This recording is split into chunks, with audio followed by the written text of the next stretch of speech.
What's going on? I'm here back with another Epic 7 video, and today we're going over the update for October 27th, and it looks like some pretty decent buffs this time around. We're getting Remnant Violet, Top Model Luluca, Pirate Captain Flan, Green Vildred Zahhak Luluca, 4-star ML Bad Cat Armin, and Jena, which is the 3-star for this buff round. We're also getting some changes and buffs to Alabastron and Chatty, which are both 5-star artifacts. So let's start with Remnant Violet. So this is a unit that a lot of people mauled over because of his kit. It is evasion based. Anytime that you have a percentage to actually activate something or not get hit, things like that, it's going to be RNG, right? So let's see what they do with him. All right, let's start with Remnant Violet. So his sword flash, which is his S1, cuts the enemy with a 75% chance to decrease hit chance for 1 turn. And now you can soul burn his S1 and it grants him an extra turn, which is, I think, pretty good because it's going to allow him to deal even more damage in 1 turn, right? Usually his main purpose is to survive, to be a huge threat with his S3. So let's see what they did to concentration. At the start of the battle and at the end of the caster's turn, has a 100% chance to increase evasion of the caster for 1 turn. After successfully evading, gains 1 focus. When focus is 5, after attacking or being attacked, consumes it all and uses massacre against a random enemy. So this one is pretty big because you can now proc your own S3, your own massacre, which deals an insane amount of damage. Increases attack of the caster for 3 turns.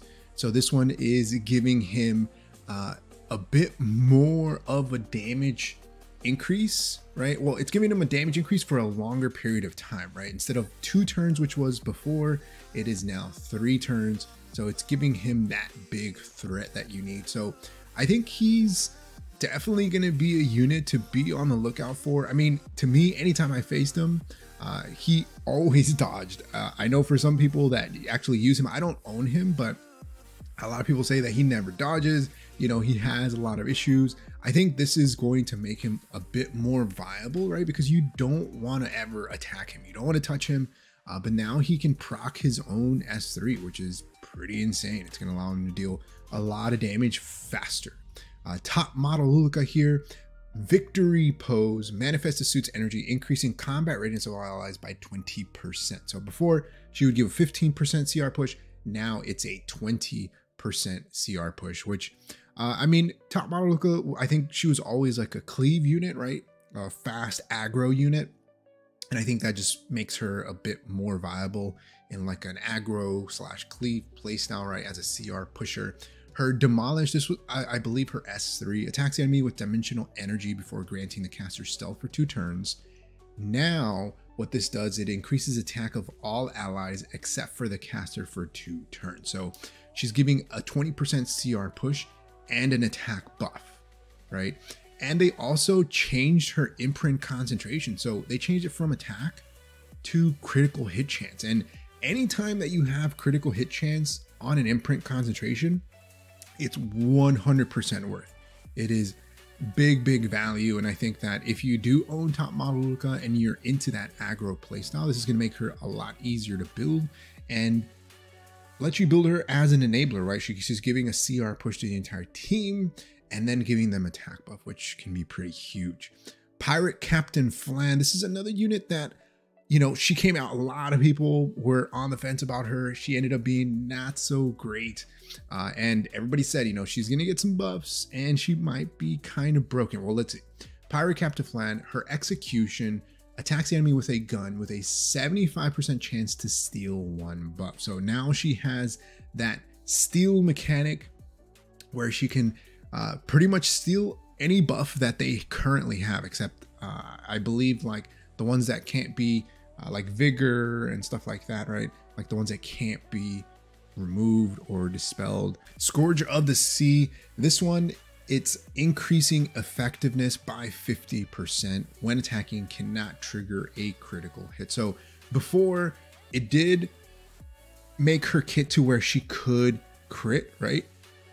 Now she's increasing her effectiveness by 50%, and you can actually lower her effectiveness and build more attack, more defense, more HP, more speed, right? To allow her to move a lot faster.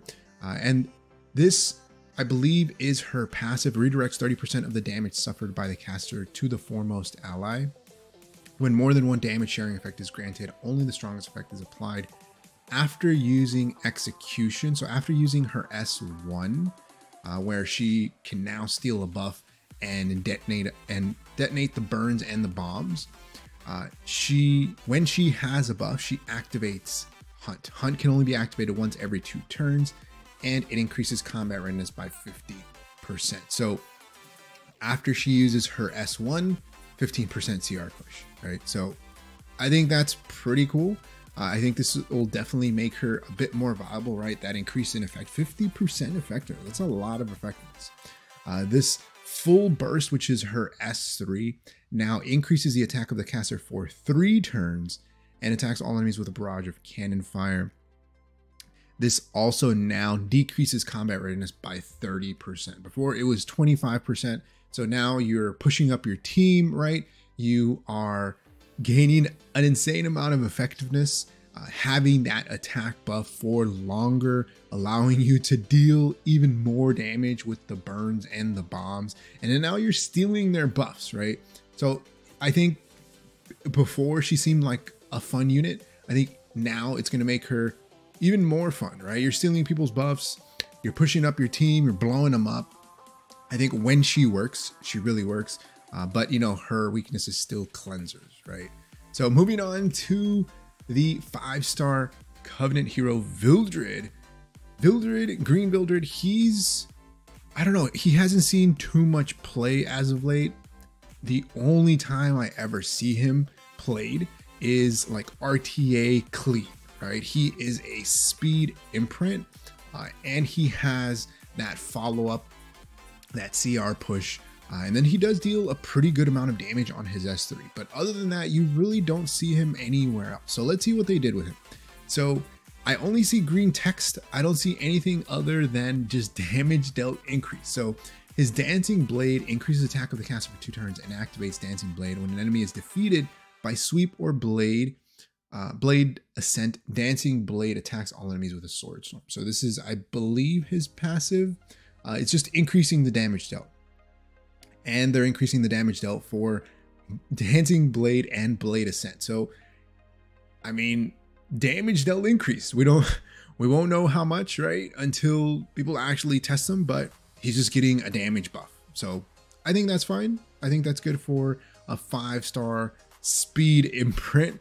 Can definitely make him a lot more threatening. Zahhak. So Zahhak has been a unit I pulled for him. I was super hyped to get him, and he wasn't that great. I still haven't found a use for him, but you know, he's getting some buffs. You know, he got an EE that does deal an insane amount of injury. He's great against Violet, but other than that, you know, he's been kind of difficult to position.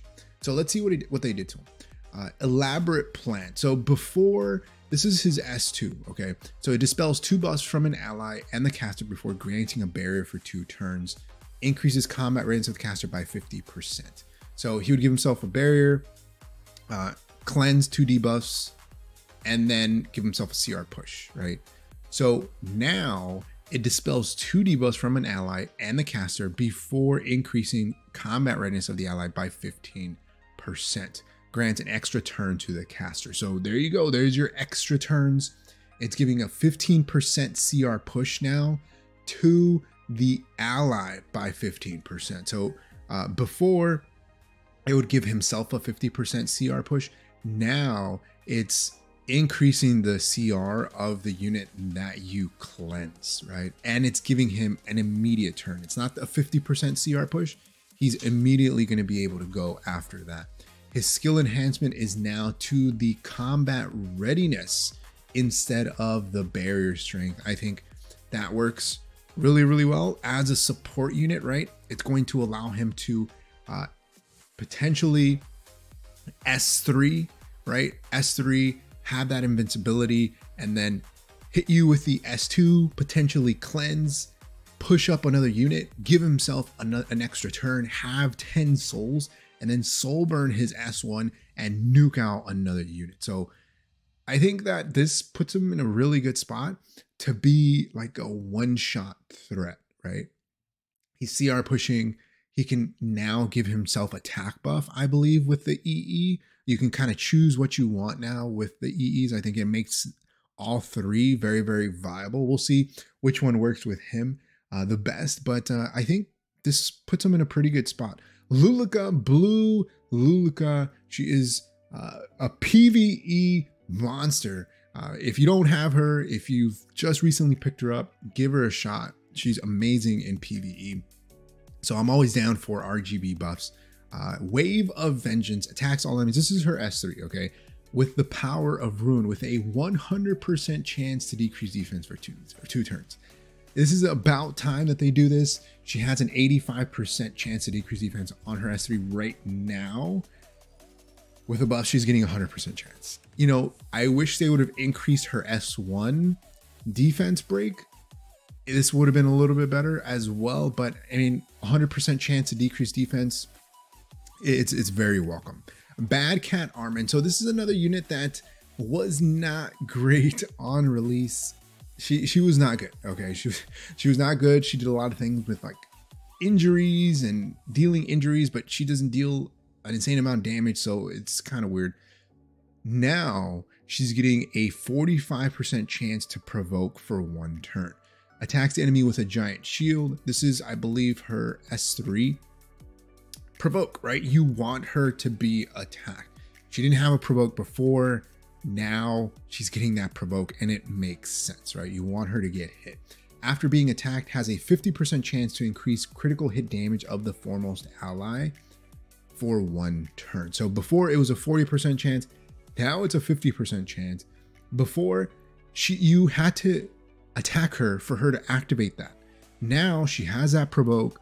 She's forcing the enemy team to attack into her, granting those buffs to the foremost ally. And it's making them counterattack, right? With that increased critical hit damage. When attacked by an enemy inflicted with provoke or redirected provoke, effect chance is doubled. So if they're provoked, there's a 100% chance that they're going to get that critical hit damage increase, that buff, and then be able to counter. So that's, I think, can be pretty good, right? If you can land that provoke. Is this it? Attacks the enemy with a huge explosion, provoking for 1 turn. Grants a barrier to all allies for 2 turns. Damage dealt and barrier strength increase proportion to the caster's max health. So she's getting a provoke, right? She needs that provoke. She needs to be hit. And she's getting a damage dealt increase. She's getting an increase in defense. I think this will make her a bit more viable. You know, she was supposed to get hit, but in her kit was not built in provoke. So they would just avoid her. They would just completely avoid her, single target every other unit. But now she can provoke. She has increased defense. She's going to be able to survive a bit longer. And you're not relying on those injuries, right? I think for a unit that needs injuries, or that you add injuries to, they need to be able to deal a lot of damage. And she just wasn't doing that. 3-star Covenant unit, Jena. We've never used Jena before. I know she's been kind of a meme. People have been asking for a skill change for Jena. Let's see what she does here. Attacks with a staff with a 35% chance to stun for 1 turn. So Cold Blow, she has a chance to stun. Coerce, casts weakening mages with a 100% chance to decrease buff durations of all enemies by 1 turn before granting immunity to all allies for 2 turns. So she has kind of like a pseudo strip of 1 buff by 1 turn, and then she has AoE immunity, and she can give herself an extra turn. So, I mean, you can go all the way up to 100% chance with that skill enhancement. She is a 3-star unit, so it is free. Her Cold Snap here attacks all enemies with Frost Magic with a 75% chance to decrease defense for 2 turns and a 100% chance to decrease combat readiness by 20%. She kind of reminds me of Gerardo, right? Gerardo, another 3-star ML. I know a lot of people used him back in the day, but I don't know if this is going to make her any bit viable, right? She's going to be like a pseudo strip, AoE immunity, decreased defense, 75% chance to decrease defense, AoE decreased defense, right? I mean, we'll see. We'll see how this goes. I don't think anybody's still going to use her until she gets some sort of skill change. Moving on to the 5-star artifacts, Alabastron. So this one, before it increases the caster's effectiveness by 35%, and then there's a 25 to a 50% chance to increase speed for 1 turn. That's pretty much it. Now it's increasing effectiveness by 35%, so you're always getting that increase in effectiveness. And after attacking with a single attack, has a 35 to 70% chance to inflict a random debuff for 2 turns. And this can be decrease attack, decrease defense, decrease speed, or unhealable. I think this is fine. I think this is, I mean, it's one of those artifacts where you're probably using it for the effectiveness. It might be a PvE artifact. I don't know. It's 35 to 70% chance. I'm assuming you have to fully limit break it, right, to get up to that 70% chance.